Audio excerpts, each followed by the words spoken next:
running so far behind on everything. I'll just apologize. I'm going to try to get this out today. Today's Wednesday. I think it's in the afternoon.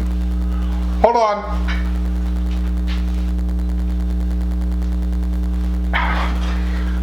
Beer of the day, Yingling Lager.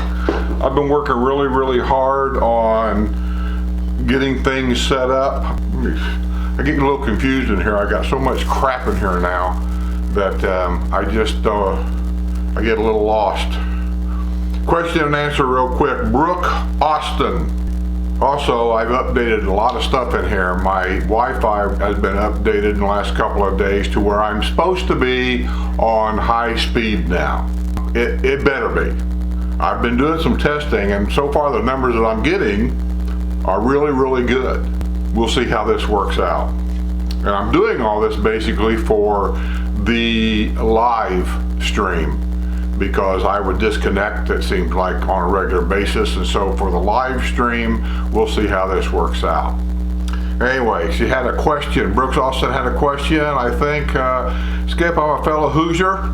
Go Colts. Says I've sent you an email once or twice. Hey, if I didn't get to your email, I'm so sorry, because I get so many of them on my different channels. I got two channels, the RV Adventure, and then I have the Villages channel. And I get questions a lot. I try to answer a lot of them when I can, real quick, with short answers. Actually, I could go into a detailed answer on each email, but it just takes way too long.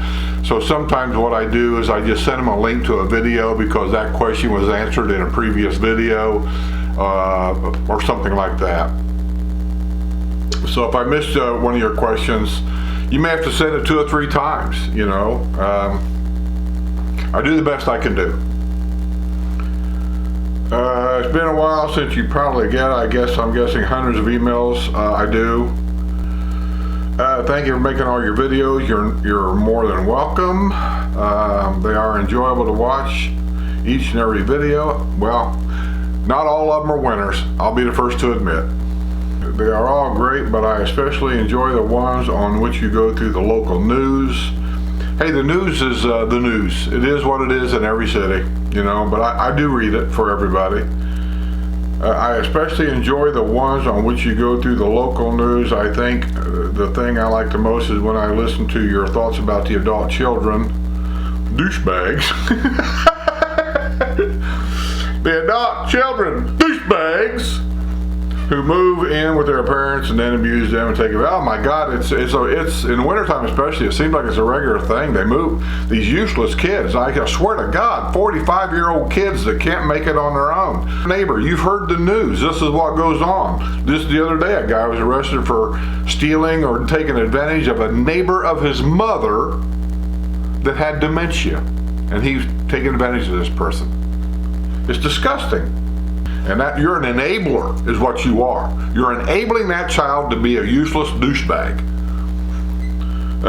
And you are not the only one that agrees with me on that. It's just that we are a small percentage around here of the people that will actually speak up and say what it is. The rest of them is, you know, I don't want to hurt their feelings or anything. Or, here's the attitude.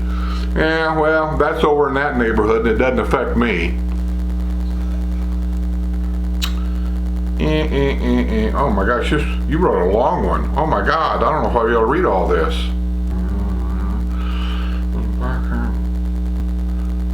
Yeah, you're right. About view titles, that's actually called clickbait. And it does work. I'm not a big fan of it, but a lot of people do it. Matter of fact, most of them do.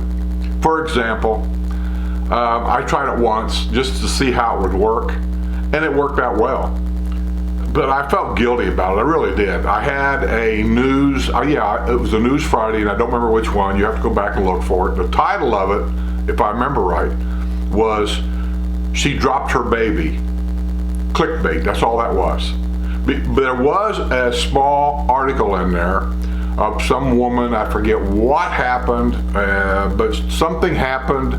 The police was chasing her or something like that, and there was a mention in there that something about she dropped a baby. It could have been a baby she stole, a toy baby, but I didn't say that in the title.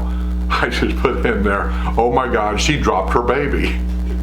And within a matter of hours, I had like 3,000 or 4,000 views like that. But here's the thing, people read that or they watch it. They watch the whole video and they're told about the toy doll. Now they've developed an opinion here, you know, that, well, this guy, he just lied to me. That's not what the story really, I didn't think that's what it was about. I kind of felt guilty about it, so I didn't do it anymore. But you are right, I could do that. I could up my titles a little bit to where people read that and they go, I wonder what that is, and click on it. I don't put much thought in it. You're absolutely correct. I don't put much thought in it. If I do a video like today, it'll be called Question and Answer Wednesday, because that's pretty much what I call them all. I tried changing that a little bit to TVL, I think it was. No, TV, what was it? TV, maybe that's Friday on the news. I put TVN, that's what it was. TVN, the Village's News. That's what TVN stands for. I did that a couple of times to see if that would change a little, but it was about the same. And there was another one I did. Anyway, I can't remember, but I could do better at it. I just seem to don't have the patience for that. Just like editing, I do edit once in a while. You have to anymore, but I don't have the patience to sit here for hours on end on one video and put all the little flares and all the little, you know, arrows and the funny things that people do all the time. It does make for an interesting video. I just don't have the patience for it. And about the quality of things, you are correct. I learned that a long time ago. You can generally do a video with poorer quality video, but you have to have somewhat good audio. People will tolerate somewhat off video. In other words, it may not be 4K. It may be, say, 720. A little bit of, you know, blurriness maybe around the sharp edges. You don't get the sharpness of it. But if the audio's there and the information's there or the entertainment value's there, people most generally will put up with a little bit of a bad video quality, but they pretty much don't like to put up with bad audio. Oh, I see what you said. Yeah, so you mentioned that. I see down here you mentioned clickbait. Yeah, I know, you're correct. There's nothing, I can't argue about it. You're all right. I should work on that. I just don't, because I always have something going on in the back of my mind of what I want to do next. I've cut my videos now from 5 days a week on the Villages mostly to 3 days a week. But Sue and Deb throw something in there on Thursday, so there's 4 days. Tuesdays is pretty much nothing. But if something should pop up, then I can throw that in on Tuesday. But I don't never plan on it. It's nothing I plan on. But Mondays, generally, I try to plan something for Monday. Something different. A drone flight somewhere, a home tour, something like that. Wednesday is always question and answer, and Friday is always news. Sue and Deb does the Thursday restaurant review stuff. And so that's pretty much how it goes for right now. But on top of that, you got to remember, I'm trying to edit video from the RV Adventures YouTube channel. And, you know, I have to kind of stretch those out a little bit because my next RV adventure won't be until March, the whole month of March. So, and then Patreon. I have my Patreon page. I put a lot of, I won't say a lot, but I do put some private information on Patreon that this channel never sees, and the RV channel never sees. Just like some upcoming things that's going to be happening, hopefully fairly soon, Patreon members already know about it. I haven't announced anything anywhere else. Going to, but they always usually get first shot. Just like when I have my t-shirt sales, and I don't like doing that truthfully, but I have been doing it once a year at the end of the year, and Patreon always has first shot. Because I only order so many sizes. Everything is boxed and tagged and shipped here. I don't trust an outside company to do it right. So I do it here. So the shipping basically is out of my pocket, our time, our effort, going to the post office, all this kind of stuff. The bag and the tag is us. Sue and I do that. And I don't like doing it, but I do.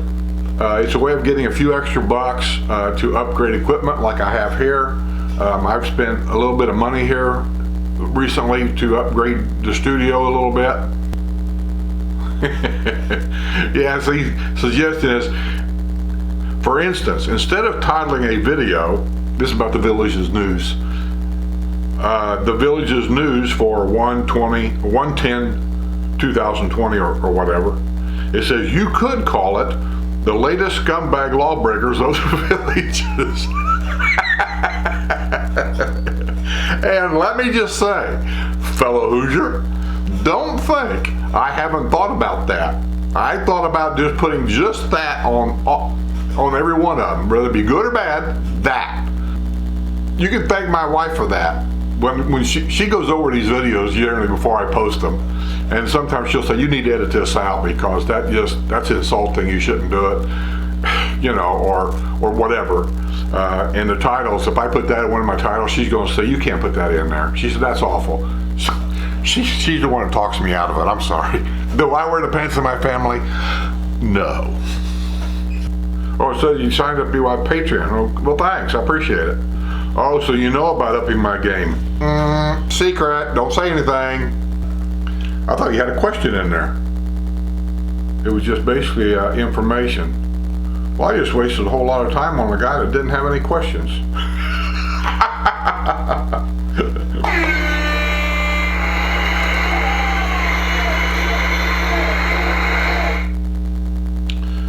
Let me see.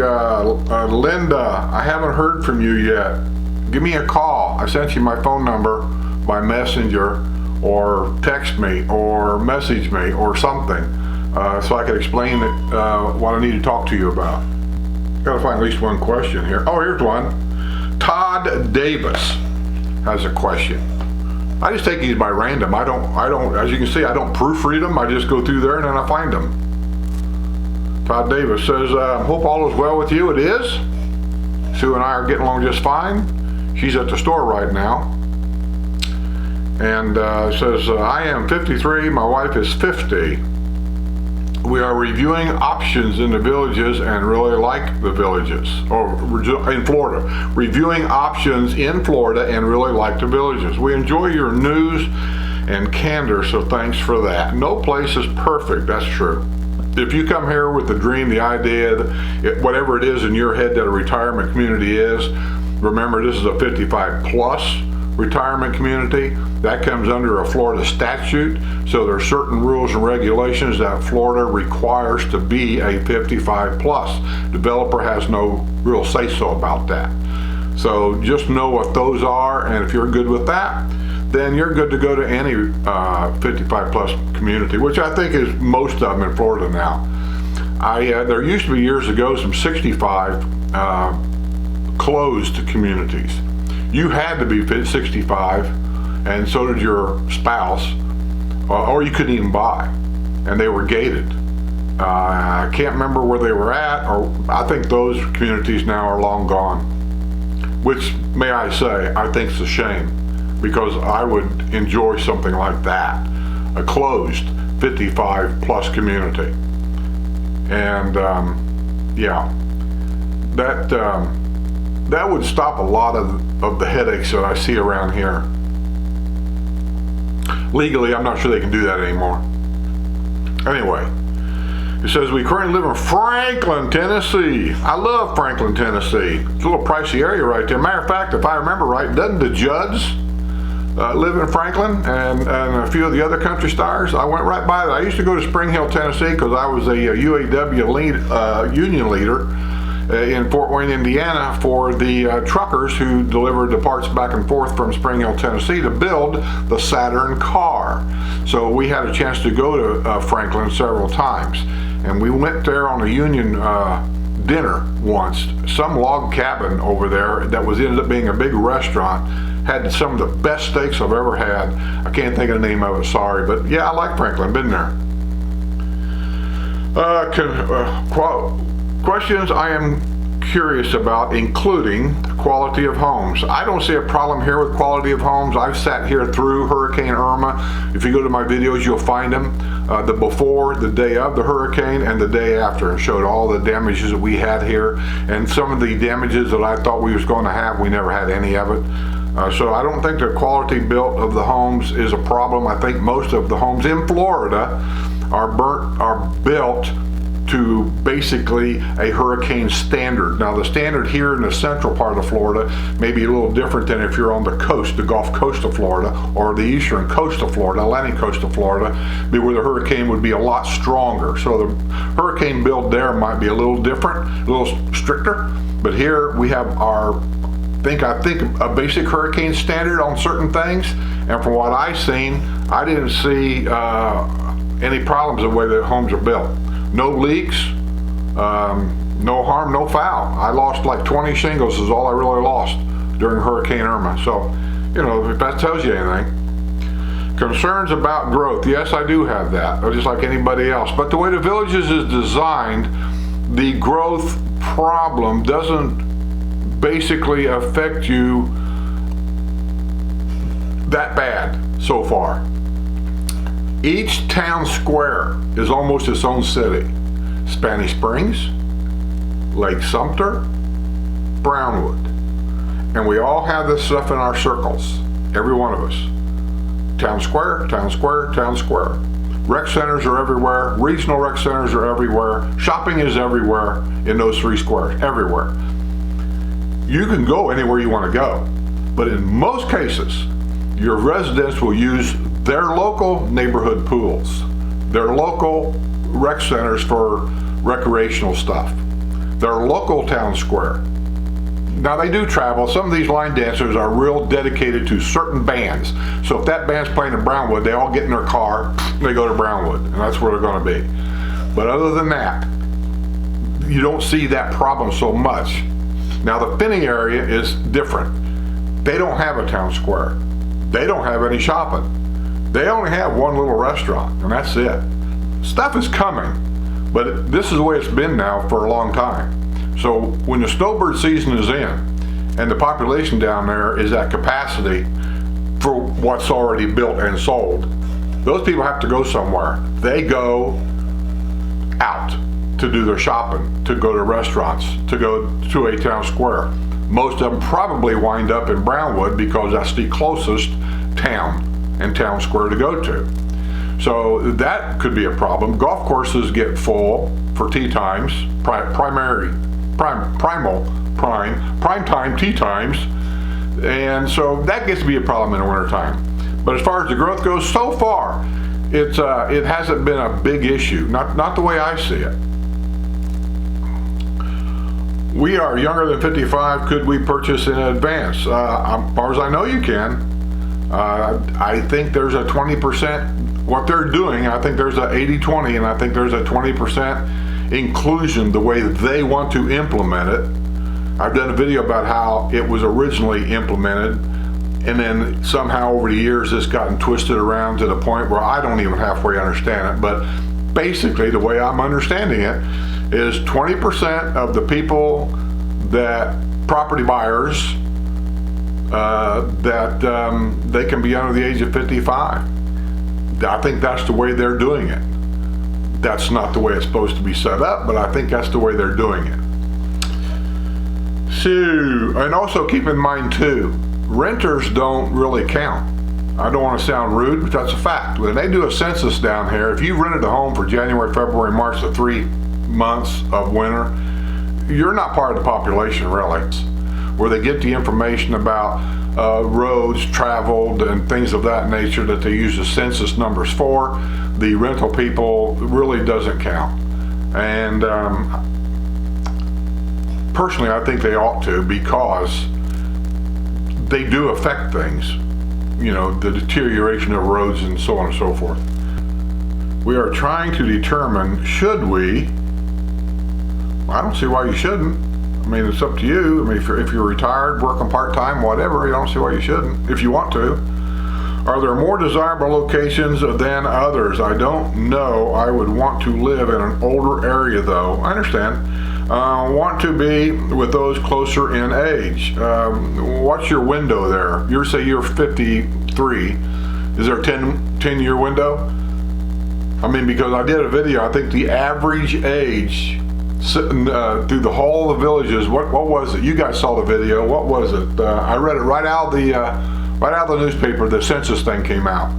66, 67, something like that. That's the average age throughout all of the villages. So you're 53. The odds are your neighbors around you are going to probably be in an average in their 60s. So is that good for you? Are there more desirable locations than others? Want to be with those closer in age? Well, the theory is, and always has been, the younger people are moving into the newer areas. So that's not true about all of them down there, but I'm just simply saying the new retirees that are retiring younger and younger are coming down here, and they're buying in the Finney area, Marsh Bend, Linden, the DeSoto, all that area there.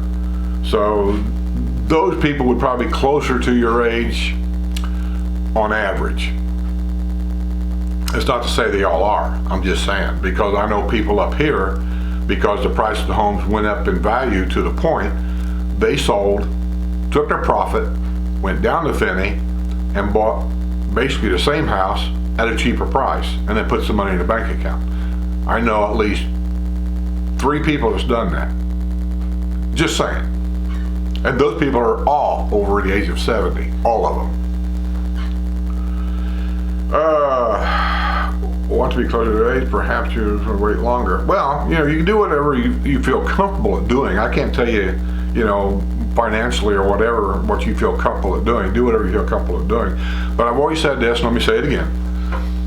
Is there any more desirable area than others? If you're talking about age, the newer area is where the younger people usually are. If you're talking about activities and whatever, know what it is you want to do. And I don't care if you buy in Spanish Springs, Lake Sumter, or Brownwood, or Finney. If you know what it is you really want to do, get involved with, that will cut your home search down a lot, because you'll know you want to build fairly close or within a reasonable golf cart ride to these things you want to do. Best time to buy. I don't know if there's a best time. If you end up buying a brand new home, the developer sets the price. Take it or leave it. That's the way it is. The only time he puts a house at any kind of a reduction price is when he's trying to finish out a neighborhood so he can move on to another neighborhood. And then the last 1 or 2 homes in that neighborhood, they might drop the price on it. Or one year they were giving you a free golf cart at the Yamaha golf cart store somehow, or a certificate for $10,000, and you went down to the golf cart store and you bought whatever you wanted, So he does do things when he's trying to close the neighborhood out. But they're pre-built, and you take it the way it is and then do what you want to do with it later. Best time to buy. The rumor around here is the best time to buy is in the summer, because all the snowbirds are gone. I don't know if that's true. Could be true. I don't know if it's true. But, there might be some logic to that, because in the wintertime, when there's so many people down here in the wintertime that either rent for 2 or 3 months or a month, or they're down here on a lifestyle visit in the wintertime or whatever, most of those people are looking. They're looking to buy. And if a deal comes along to what they're looking for, it's not unusual here for somebody to go out on their first or second day with a realtor of whoever, and then put a deposit on the house before they get on the plane to go back to where they come from. Yeah, it's not unusual at all. I've actually known people that came down on a lifestyle visit and went out with a realtor like the next day, or made an appointment the next day to go look at a couple of houses, open houses or whatever, and before they knew it, they already put a deposit down on a lot. It happens. So there's really not a best time, I don't think. There's just a busier time and a less busier time. The less busier time to look and buy homes, also probably there's not near as many homes on the market, because the residents and things that live here, they may wait until the fall and winter months to list their house. I mean, I don't know.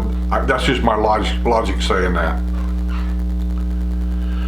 Would you use an external realtor or a village realtor?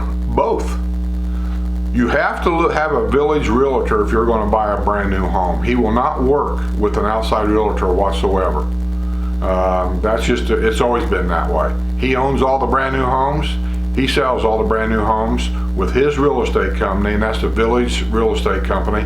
They are not MLS listing. He dropped out of that. So you have to do business with a village realtor to buy a brand new home of any kind. If you're looking at pre-owned homes, you can go both ways. You can use a village realtor, and they will basically show you village pre-owned homes listings only. They will not take you to a Fox Realty home. They will not take you to, I don't know, all of them, real estate world or something. Unless they've changed that rule, that's the way it's always been. So I always recommend get an outside realtor also. Somebody that you can work with that will take you all the different homes, pre-owned homes, listings. It gets into a little complication though, because a lot of times outside realtors won't show a village home that's pre-owned. They just don't work together. And so you might get into that clash. Just get one for each side. And if you see 2 or 3 homes from 2 or 3 different real estate companies, gee, I don't know, call them, because you got to do what you got to do to get what you want.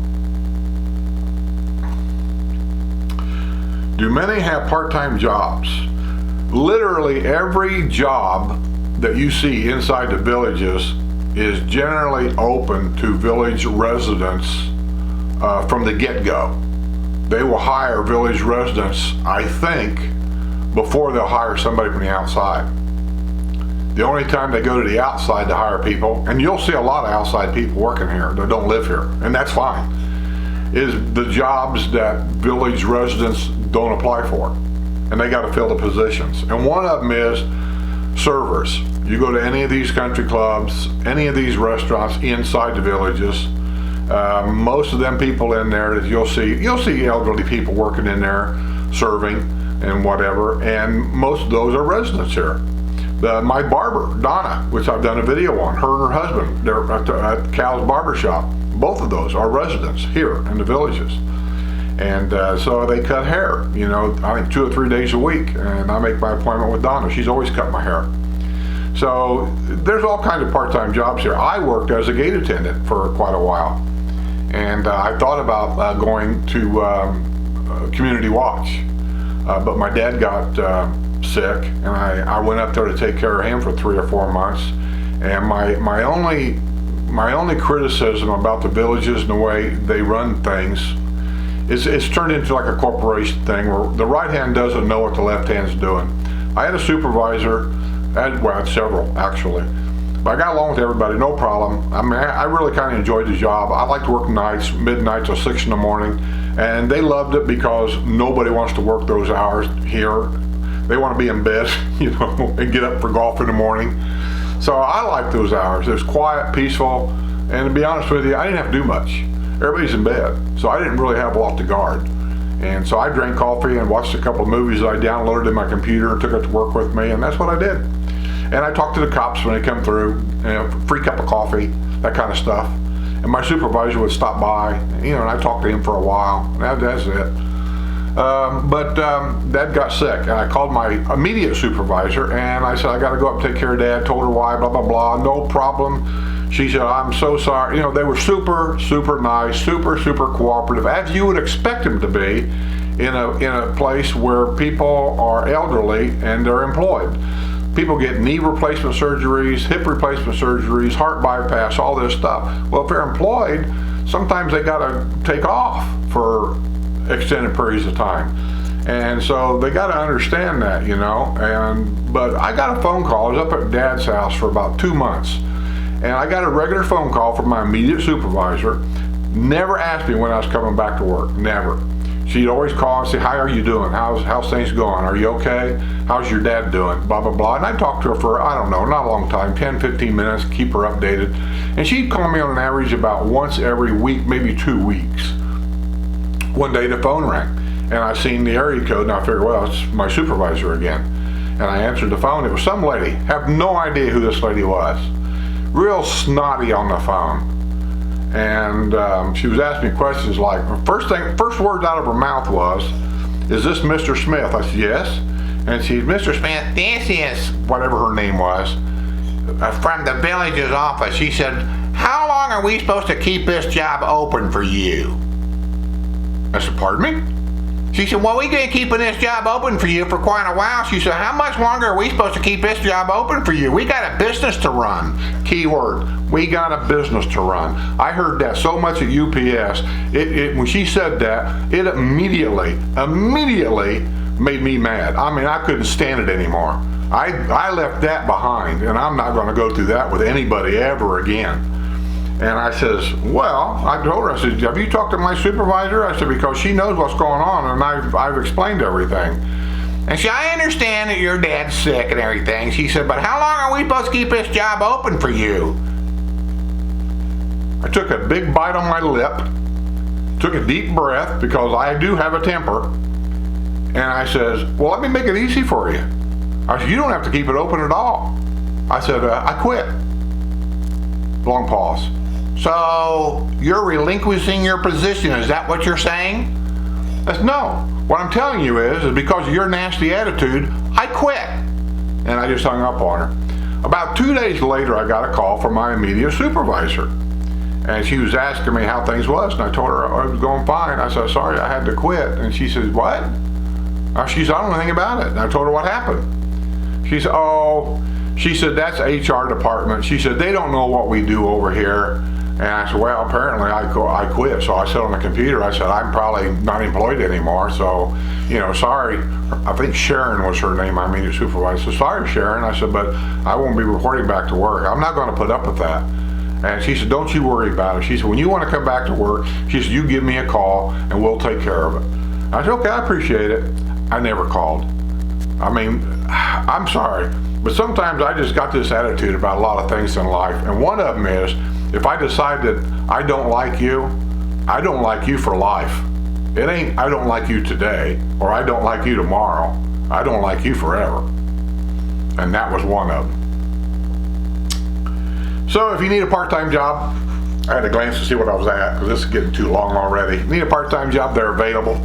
If you have something you do for extra work, I'm sure you could do it here. We have people here that does taxes for other people. There's all kinds of stuff here. I can't name it all for you, but there's all kinds of stuff here. Inside the villages, you can go to thedailysun.com, and there's a classified section there, and it'll show you all the jobs that is advertised in that newspaper that can you apply for, to give you an idea what's available. Also in the villages, I believe it's on the villages.net that you can go to. There's an employment section there, I think. And you can click on that, and it'll show you all the different jobs that the villages offers. And it could be anything from administration to, I don't know what they got in there, stuff. So, good luck. And maybe when you come down here, maybe I'll get a chance to talk to you in person and see you. And so, but in the meantime, I'm going to get out of here. This video is way too long. And, wait a minute.